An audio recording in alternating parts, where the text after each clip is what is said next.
दोस्तों, हमारी सीरीज चल रही है केनेथ एंडरसन की book the tales from Indian jungles और हमारी स्टोरी चल रही है what the thunderstorm brought. पिछले एपिसोड में आपने सुना था कि केनेथ एंडरसन के बेटे डोनाल्ड एंडरसन फोटोग्राफी करने के लिए मचान पर बैठे थे और जहां पर टाइगर ने मारा हुआ था एक बेट जो इन लोगों ने बांधी थी। एंडरसन अपने हट में बैठे हुए थे। रात को जोरदार तूफान आया यानी कि थंडर स्टॉर्म, कहीं कहीं बिजली भी गिर रही थी, लेकिन डोनाल्ड एंडरसन अपने ऊपर पेड़ पर टार्प लगा के बैठे थे। अब आगे की स्टोरी सुनते हैं।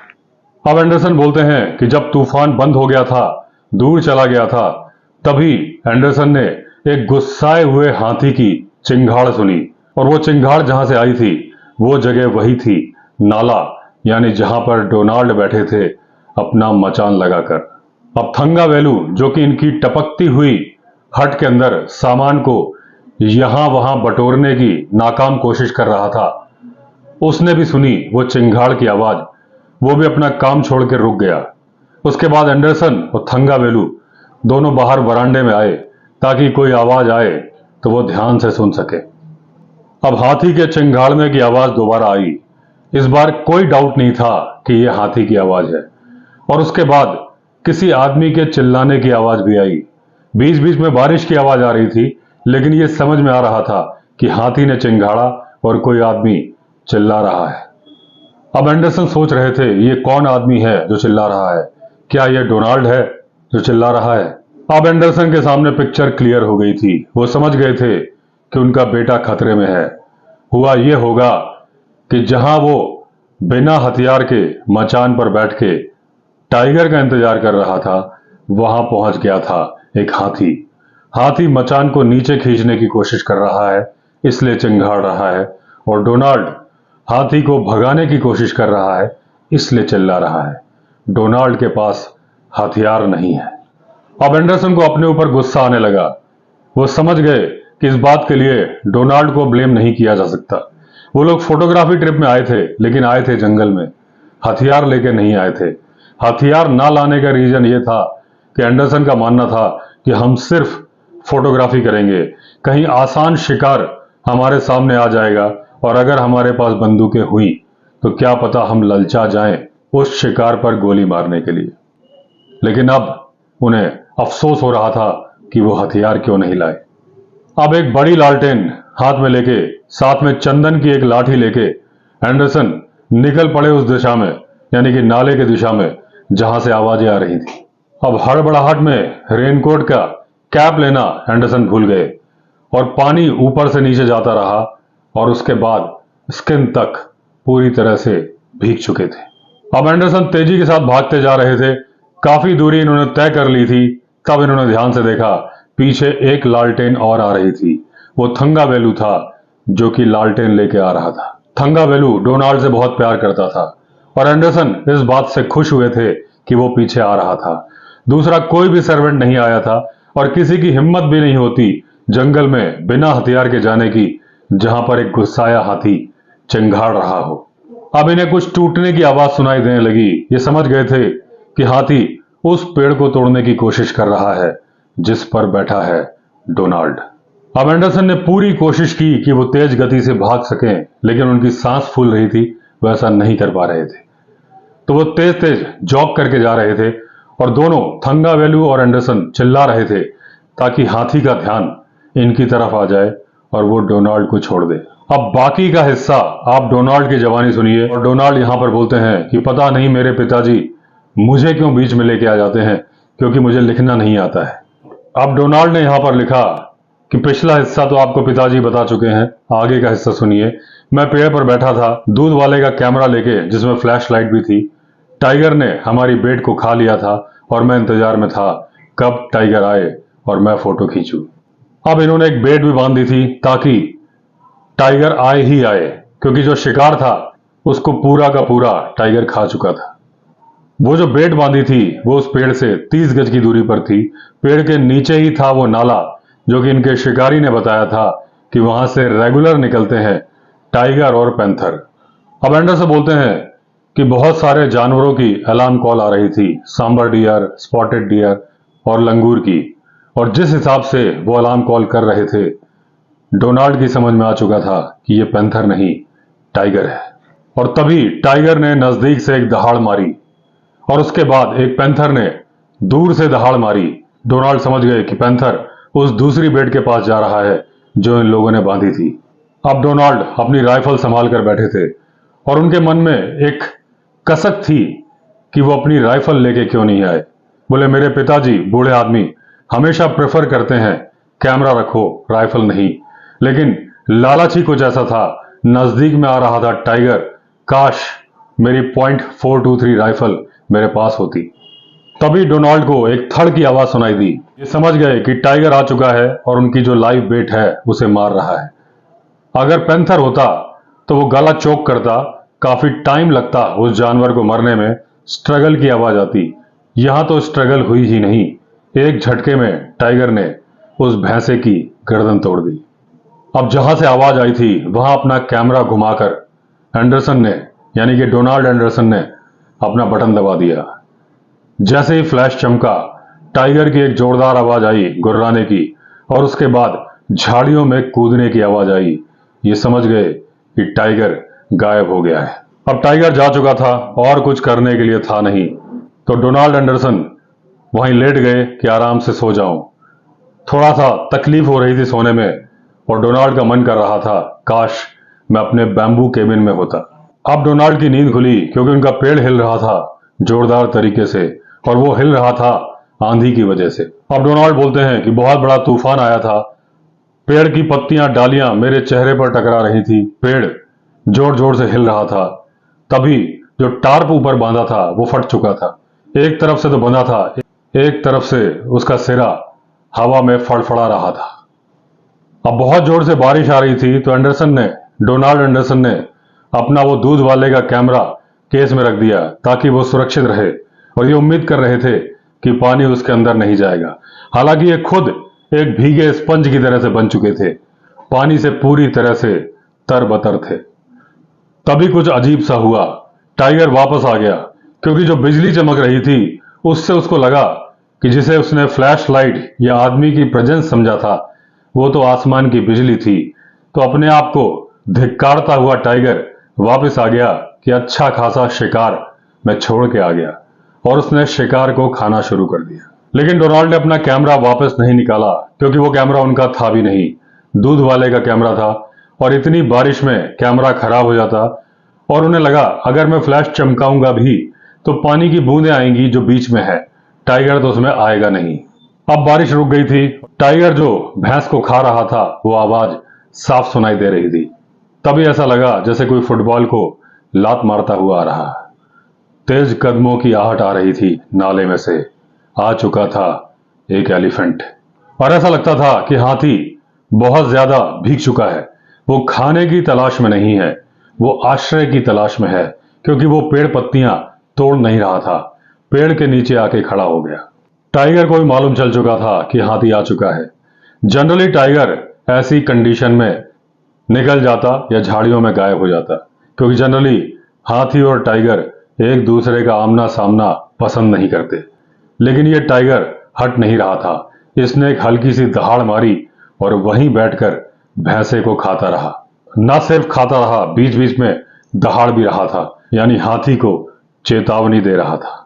हाथी ने भी जवाब देने की कोशिश की, अपनी सूंड को जोर से जमीन पर मारने की कोशिश, लेकिन मिट्टी गीली थी, नीचे पानी था, तो जिस तरह की आवाज हाथी चाहता था वैसी निकली नहीं। अब टाइगर ने और गुस्से से दहाड़ मारी। उम्मीद थी कि हाथी चला जाएगा और टाइगर और मुझे चैन से छोड़ देगा, लेकिन ऐसा नहीं हुआ। तभी जोर की हवा आई और जो टार्प एंडरसन ने बांधा था अपने मचान के ऊपर, उसका एक सिरा हाथी के सर के पास में ही टकराया। अब जो नई आवाज हुई उसे सुनकर टाइगर डर गया और छलांग मार के झाड़ियों में गायब हो गया। अब हाथी को और गुस्सा आ गया, उसे लगा टाइगर उस पर अटैक करने वाला है।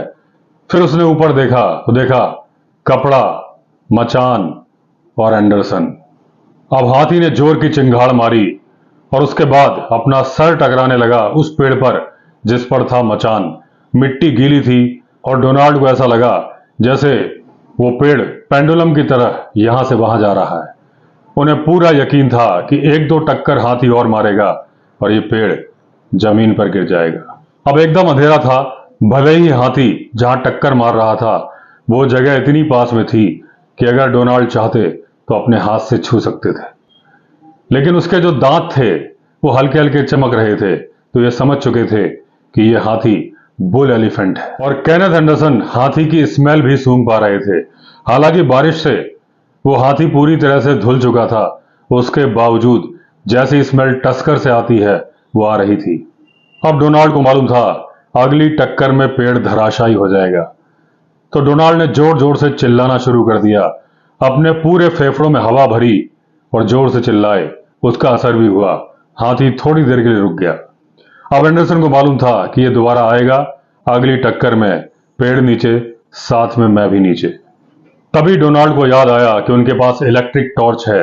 उन्होंने टॉर्च की बीम हाथी के चेहरे पर मारी। डोनाल्ड को उम्मीद थी कि हाथी डर जाएगा, हुआ उल्टा। वो और जोर से चिल्लाया, और ज्यादा गुस्सा हो गया।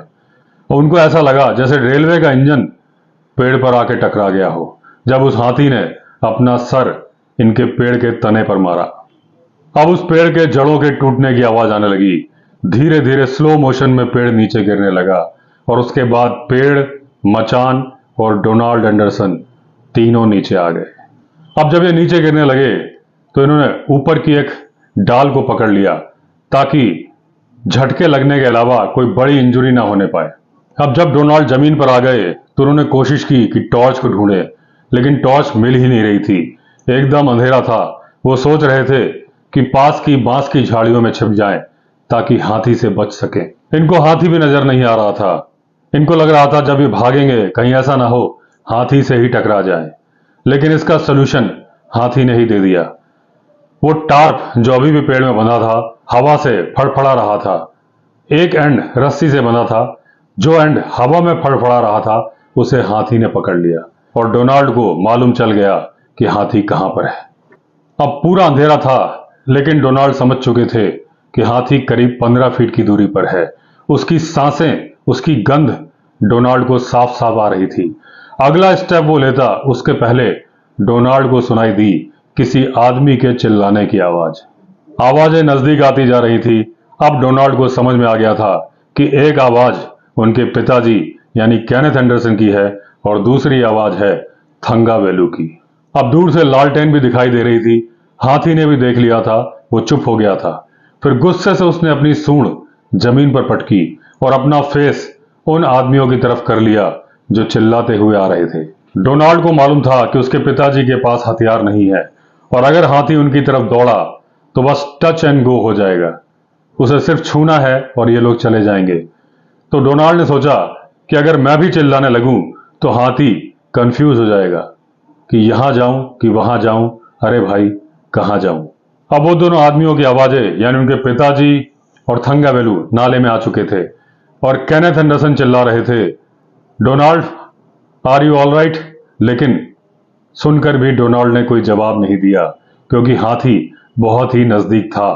उसे डोनाल्ड की पोजीशन मालूम चल जाती। अब लालटेन की रोशनी में हाथी का साइज डोनाल्ड को समझ में आ गया था। उसने फेस कर लिया था लालटेन की तरफ। अब उसने अपनी सूंड मोड़ी। यह संकेत होता है कि जब हाथी अटैक करने वाला होता है।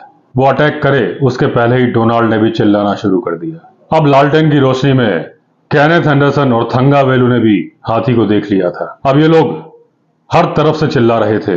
हाथी भी परेशान था कि ये मैं कहां फंस गया यार। और उसके बाद केनेथ एंडरसन कुछ ऐसा कर रहे थे कि उस संकट की घड़ी में भी डोनाल्ड एंडरसन को हंसी आ गई। केनेथ एंडरसन हाथी के सामने अपनी छड़ी लहरा रहे थे, यानी वो कहना चाह रहे हो हट जाओ वरना तुम्हें इस छड़ी से पीटूंगा। अब हर तरफ से चिल्लाने की आवाज से हाथी इतना कंफ्यूज हो गया कि बोला ये आदमी मेरे बस के नहीं है और वहां से गायब हो गया। उसके बाद डोनाल्ड अपने पिताजी से मिले। अब केनेथ ने पूछा, डोनाल्ड तुम ठीक हो? और ऐसी संकट की घड़ी में भी डोनाल्ड मुस्कुराते हुए मिले क्योंकि उनके पिताजी का बुरा हाल था। उनका गला बैठ गया था, कपड़े भी अस्त व्यस्त थे और इन्होंने कहा yes dad I am fine. अब केनेथ ने कहा जल्दी से यहां से निकलो और डोनाल्ड बोलते हैं इस बात से मैं भी अग्रीड था कि जल्दी से यहां से निकलो क्योंकि हाथी कभी भी अपना दिमाग बदल सकता है और वापस आ सकता है। अगले दिन सुबह ये लोग वापस उस जगह पे गए ताकि टॉर्च और दूध वाले का कैमरा उठा सकें। वहां का दृश्य देखने लायक था। पता नहीं कि वो कैमरा कैसे गिरा या टार्प के ऊपर गिरा, हाथी ने जानबूझ के किया या गलती से, लेकिन उसको चपटा कर दिया था, यानी अपना पैर उस पर रख दिया था। दूध वाले का कैमरा भी गया, वो फोटो भी गई जो इन्होंने खींची थी टाइगर की, लेकिन टॉर्च सही सलामत थी। दोपहर के बाद एक नदी के किनारे बाप बेटा बैठे थे और डियर को देख रहे थे। नदी का वाटर लेवल भी हाई था। उस तरफ कई पेड़ आंधी में गिर चुके थे। हिरण भी खेल रहे थे, उनके बच्चे खेल रहे थे। लंगूर भी खेल रहे थे, उनके बच्चे भी यहां वहां कूद के खेल रहे थे। तभी अचानक से एक भूरे रंग की लकीर झाड़ियों से निकली और एक लंगूर के ऊपर कूद गई।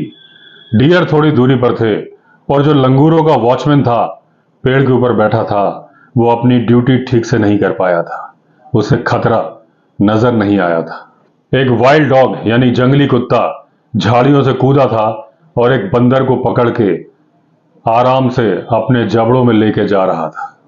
अब सारे लंगूर चिल्ला रहे थे, लेकिन जो वॉचमैन था और कुछ बड़े लंगूर अपनी आवाज, जो वो अलार्म कॉल करते हैं, निकालते हुए उस कुत्ते के पीछे पेड़ से भाग रहे थे। लेकिन कोई फायदा नहीं था। वो लंगूर जो कुत्ते के जबड़ों में था मर चुका था। अब डोनाल्ड और केनेथ एंडरसन दोनों चिल्लाए। हालांकि केनेथ एंडरसन का गला बैठा हुआ था कल रात चिल्लाने की वजह से, लेकिन जिस तरह की भी आवाज निकली, वो जंगली कुत्ता डर गया और उसने उस लंगूर को नीचे गिरा दिया। अब उस जंगली कुत्ते ने एंडरसन की तरफ मुड़ के देखा। ये किसी से नहीं डरते, टाइगर से भी नहीं डरते, आदमी से भी नहीं डरते, लेकिन पता नहीं इनका कोई रूल है जिससे ये कभी आदमी पर अटैक नहीं करते। अब नदी जिसमें कि काफी पानी था, जिसको कि पार करना संभव नहीं था, लेकिन एक पेड़ के तने के सहारे दोनों एंडरसन ने नदी पार करी और जब पहुंचे तो वो लंगूर जो कि मर चुका था, उसका शरीर अभी भी गर्म था और उसकी लंबी पूंछ और गर्दन इनके हाथों में झूल रही थी। अब लंगूर अपने दांत दिखा दिखा के जंगली कुत्तों को देख रहे थे, क्योंकि वो जानते थे कि एंडरसन ने नहीं मारा है उस बंदर को, कुत्ते ने मारा है। फिर वो शांत हो गए। उसके बाद एंडरसन ने जितना ऊंचाई पर पेड़ के तने पर उस मरे हुए लंगूर की बॉडी को रखा जा सकता था, रख दिया और वहां से चल दिए। अब सारे लंगूर उस बॉडी के पास जमा हो गए। कोई उसे छू रहा था, कोई उसे सहला रहा था और एक फीमेल जो शायद उसकी मां थी, उसने उसे प्यार से चूमा। उनकी आंखें नम लग रही थी और एंडरसन सवाल पूछते हैं, क्या लंगूर रोते हैं? अब ये लोग टाइगर लैंड से अगले दिन वापस जा रहे थे। ट्रिप कोई बहुत अच्छा नहीं था, लेकिन इन्हें एक्सपीरियंस बहुत अच्छा मिला था। गीज आसमान में उड़ रहे थे और डोनाल्ड ने प्लान किया था कि अपने दोस्तों के साथ आके गीज एंड डक की शूटिंग करेगा। उस ट्रिप पर मैंने ज्वाइन नहीं किया था। तो दोस्तों, इस तरह से एंड हुई ये स्टोरी और ये बुक। हमारी अगली सीरीज में फिर दोबारा मुलाकात होगी। अगर आपने चैनल सब्सक्राइब नहीं किया है तो चैनल सब्सक्राइब कर दीजिए। चलिए फिर मिलते हैं, तब तक के लिए all the best. Vande Mataram.